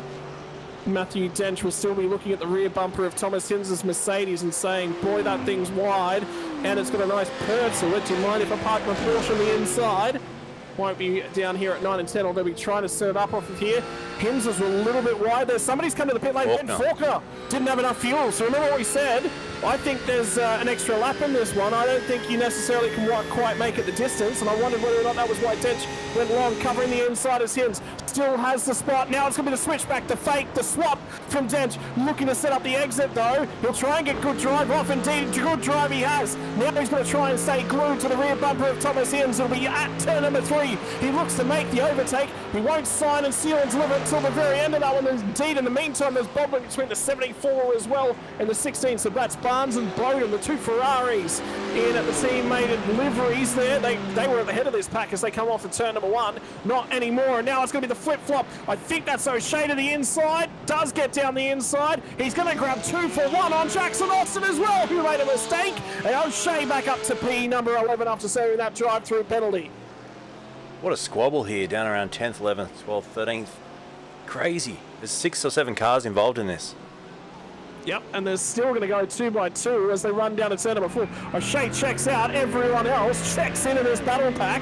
Rattray White's down a few spots, and he might want a few of these back up. But in the meantime, a quiet night at the office for Marlon. McMullen's picked himself up plus 10 spots, and plus 12 for the car that's in behind him. Will be the 53 entry, which is Jackson Austin as well. So both of them might actually be on for line honours in terms of best and fairest so far tonight. McMullen's had a tremendous time in this series, so this will be a good result for him. He won't mind that too much. And now have a look at these guys squabbling all over on the run down to 9 and 10, and it's not over yet. So Jackson Austin's there, and in with a shout, McMullen, Zach Rattray White. A number of protagonists in this one. Somebody picked up a slowdown penalty. They're going to drop to the tail end of the battle pack. And it's going to be one more lap to go, you think. White flag's out, yep. Yeah, white flags. This will be the final lap. And indeed, down to the inside of this one is going to be Rattray White. I think Ben Faulkner's actually come out in the middle of this battle pack as well, as he's going to try and get a tow from Faulkner. Everyone else put enough fuel in their car to make it to the end of the race. It was Ben Faulkner who opted to go shallow on the pit lane. And it's Ben Faulkner who's now going to defend for his spot. It's going to be Carmichael in the background. No, Barnes it was in the background that's trying to go the long way around. Now it's going to be the Jackson Austin BMW on the left-hand side of the shot that had to go the long way around the hip, and he is just squandering spots late on in the piece on the outside of turn number 3. But Faulkner grabs another one. Another car's going to try and follow him through. I believe it's Bowden who's managed to get on by. And now I think that's actually Rob Carmichael in that battle pack, but he is actually a lap down. In the meantime, on the run to home, 2 more corners. It is being super smooth, nearly like the edges of that Porsche for Damon Woods. Another round, another win for the driver of the 56, and he has chalked up the wins lead this season. Has been the fastest car on outright pace. Capel will earn a 2nd place, and Sebastian Flock will follow his teammate home in a P3. A great job for the ERT drivers here tonight. A car Dench out of fuel. Corner. Matt Dench is actually out of fuel. Somebody trying to chase that one home. Won't quite get it. Matthew Dench will come up trumps on that side of the equation. So it was a fuel saver indeed. Marlon McMullen comes home in 12th, and he will be celebrating that result. That's a phenomenal result for him there. Stephen Bartholomew from 26 scrapes into the top 10, and just about everyone running at home on the smell of an oily rag. What a race. A couple of safety cars, some good battles, and this man once again will stand on the top of the podium. Damon Woods, Fedora Esports. What a great drive. Consistently quick. Strategy-wise, I think there's a little bit to be learned from the 16-year-old, but you'll pick that up the more you're racing, the more situations you put yourself in. He's shown that he's capable. Look, if there's no safety cars, he's won that by 20 seconds. Oh yeah, hasn't he what? He's disappeared up the road. Right, we'll get him in for a quick chat. We'll put some results up on the screen shortly, and I'll let you run through some interviews, Scotty, and be interesting to hear what they've got to say, especially Capel and Flock.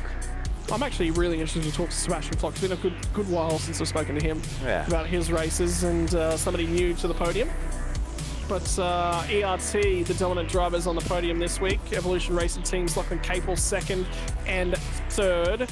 Woods obviously with your line honours. Luke Mitchelson, a great race for him into 4th place. Dan Yeaman was pushing hard in that car. Managed to grab himself away a nice spot in P5. Thomas Hins in 6th again. Another consistent result from him. Somo 7. You know what? It wasn't out of fuel. It was a slowdown penalty on the very last lap for Matthew Dench. Wow. Or it might have been a drive-through penalty because he's dropped right out of those results. So he's actually dropped a long way back. That's not good. That might actually open the door for championship standings implications coming out of this round. Anyway, Mazomo, Bence, Bartholomew into 9. Dylan O'Shea will get back for 10th. Marlon McMullen escalated to 11th. 12 for Rattray White. Ben Faulkner back to 13th after that late extra splash and dash. Rob Bowden, Jackson Austin, Chris Barnes, Rick Kuznetsov. Unfortunately, not a great night at the office for Kuznetsov. Tyson Hammer had an okay night. Wouldn't say a great night. Tyson Broad, Matthew Dench back to 20th position and the second last car on the lead lap. There's a host of points that he squandered in the late running of things there. Yep, and we've got your top three coming in for a chat now, so take it away, Scotty, with your race winner, Damon Wood. Another race there, Damon. It was quick, it was consistent. 2 nights this week you've been dominant here. Is it something in the water? Is it something about this track in the heart of the Austrian hills? No, I just put in the work to come out as dominant as I was. I was pretty furious myself after Montreal, screwing up the pit stops, so I wanted to bounce back and really put a stamp on the end of this season. Well, mate, that's what we were talking about here in the commentary box, was it was a little bit about strategy. Take us through that, because pit stops, obviously, a lot of different leagues go in different ways. Strategy doesn't tend to come up quite a lot in the officials. Look, is it inexperience in that path? Is it just missed? You just didn't look at the whole picture from the start of the race? To be honest, it kind of just slipped my mind. So when because it was the manual safety car, I kind of just looked at it and went, it's a first lap under where the pit lane's closed. So it wasn't my first instinct to come in, and then when I was just driving around, I had no clue.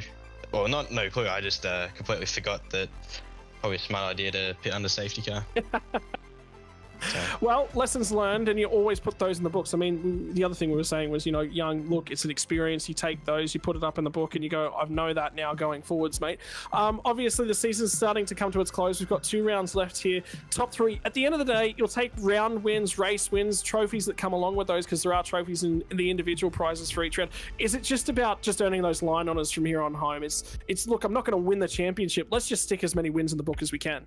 That's exactly what my mentality is. I've seen that the points gap is probably a bit too much to claw back in the last couple of rounds. So, I was trying to dominate as much as I can. Do you think that's actually a refreshing mindset to come in with? Because you know that you don't have to worry about championship standings, right? You're just free to go and race. To be honest, this entire championship was all about trying to win as much as possible. So I've kind of kept the same mentality from the first round. But I think it's having no pressure to try and win the championship now is probably helped, because I don't have to worry about, is Lachlan going to be here? Is Matthew going to be here, like, points wise? So I've just completely blocked out my mind and just trying to push as hard as I can. All right, mate, and finally your opportunity to thank the sponsors to make it possible for you for the second time from Austria this week, and 5th, 7th, just about every round we've heard from you in the Speedcafe eSeries. So once again, I'd like to thank Dur Esports, VRS, Recaro Seats, JBL, Tailored Rig, Arima Sportswear, and finally SX Group. Mate, congratulations on another race victory, and we'll see you again in 2 weeks' time from Watkins Glen. Thank you very much.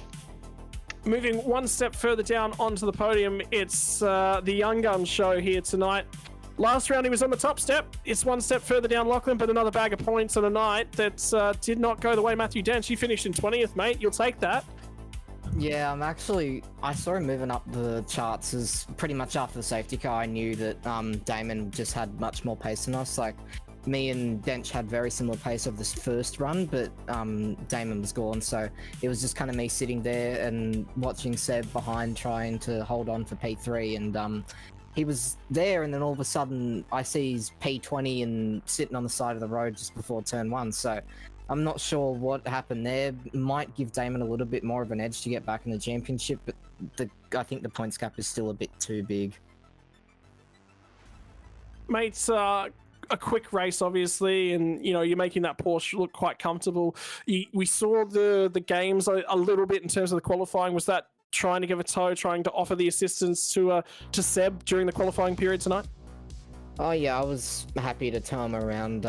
Obviously, I come from a lot more of a GT background. He comes from a V8 background, so I'm happy to help him out as much as possible. And we kept off-tracking turn 1 in each of our laps, so it was just kind of off-track, slow down, off-track, slow down. We ended up just putting in the last laps right at the end, which was good. But quali, I didn't really do much prep for. It was mostly just getting that race set up, tuned and dialed in. Now, I happen to know that you and Watkins Glen don't see eye to eye. I know it was your first endurance race outing, and I know that there was a storm drain that you're not friends with. Have you gone down and had some harsh words with that storm drain in between, turn 2 and turn 3? Have you sorted things out? Are you going to make up next week in 2 weeks' time at the Glen? I've sorted the storm drain out there, but I haven't sorted the LMDHs there. yeah, they don't really like me going up that hill there, but yeah, it's nice. Watkins Glen, I've gotten a few victories. We won the Simps League there. It was like 6 hours. It was 3 hours of the Watkins Glen boot, and I'll probably just end up using the same setup and just classic boots. Not really too much of a difference. It's just straight where the boot is. So it'll just be more tire conservation the entire race, because that was one heavy factor that played big in the 6 hour. All right, mate, and your opportunity to thank all the sponsors that make it possible for ERT. Yeah, just obviously a big shout out to ERT and all those guys, and Brenton and Seb for coming along tonight, and they're partners of Logitech G and Soldier On, and also a shout out to you guys as well for putting the broadcast on, and you, Scotty, for one-manning it tonight, but good job. Mate, it's not one-manning it. You'll have to go and listen back. Luke from Racestars TV did make a mention. There was some talk of cricket, though, so I don't know how interested you'll be. We'll have to go back and have a listen then. Thank you, mate, and congratulations for seeing you in a couple of weeks' time. And finally, the lone BMW on the podium, although it was an out-and-out fight, Seb, for the best of the BMW honours, and did take it to you there for an extended period during that race. Yeah, I'm actually quite surprised to finish on the podium. Had a pretty shocking qualifying, as Lockie alluded to. Just kept messing up laps after laps, but I think that first safety car really helped because I underfueled, I think, 6 litres than what I was supposed to, and I jumped 4 cars, and it was just about hanging on. Had a good battle with Luke for the whole race, and then sort of knowing that Dylan had a drive-through, I just took things easy and yeah, just tried to not kill the tyres. How difficult is it? I mean, the different handling characteristics between the Porsche, obviously the BMW's got that turbo, so straight line speeds, it's big attribute, but sometimes getting it stable is quite easy. Sometimes it's actually very, very difficult to get the car to want to be stable and turn in at the same time. The BMW in terms of setups is quite a tricky beast to handle. Yeah, it is. I mean, people generally think, oh, big front engine car, it's just going to be planted, but I sort of took a gamble and ran a lot less wing than I usually would have, and that sort of compromised with mid-corner stability. And that's just one of the things you have to sort of compromise with the Beamer, because if you have too much wing, you'll just be a sitting duck on the straights, and vice versa. So it was a risk, and yeah, it worked out. Well, apparently not big enough of a risk, because Sebastian Flock's good enough to make it pay off, mate. And finally, your opportunity to thank things from ERT's side, given that Lachlan Capel's up here banging the drum every week. Your turn to say thank you to all the sponsors. Well, first, big thanks to Lockie for all the help during the week, and the good fun tonight that we had chatting along the way. Then big thanks to ERT, Brenton, and all the crew, and our sponsor Logitech G and partner Soldier On. And big thanks to you guys, and well, especially Scotty and Luke for the broadcast, and for Speedcafe for putting on this series. It's awesome. It's been an absolute pleasure bringing it to you each and every week, Seb. Finally, the opportunity to talk to you, mate. It's been an awesome season thus far. 2 rounds remain, and we look to see you in both of them, mate. Thank you very much. Yeah, cheers, guys. Righto, ladies and gentlemen, that is it. As we say, sunset from the hills of Austria. In 2 weeks' time, we'll head to Watkins Glen. It's a little bit up, it's a little bit of down, and indeed, it might be something that Shane van Gisbergen has to tackle in the coming years. We'll find out. Well, Marcus Ambrose has conquered Watkins Glen, albeit it's the shorter layout, very quick layout. Next week, will be no bus stop. It will be flat chat from turn 1 all the way down to the inner loop / carousel.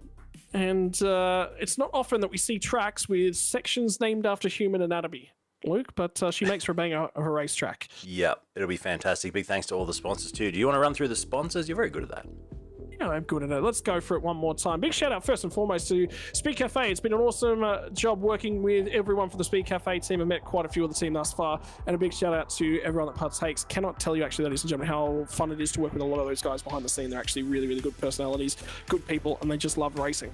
And the reason why that they're so sponsored is probably because of that attitude. It's Truck Assist, Morris Finance, Pertec, RJ Batteries, Mobil 1, Michelin, Tyre Plus, Super Cheap Auto, your premier sponsor and the title sponsor of the Super Cheap Auto, Speedcafe eSeries, King Chrome, KTM, Macquare's, Auto Care, Optus, and Lloyd's Classic Car Auctions. If you want to keep up to date with the world of motorsport, Speedcafe is your independent media outlet that keeps you up to date, and that's how you keep up to date with Formula One, NASCAR, V8 Supercars GT3 from right around the world and see what all the journalists have to say. The Aston Martin safety car was brought out twice tonight. Will it be once next week, or in 2 weeks' time from Watkins Glen? Will it be twice? Will it be 3 times? You'll have to tune on in to find out as we go back to America for the second last round of the Speedcafe eSeries. Thank you very much for joining us on another night of GT3 action. We'll see you again in 2 weeks' time.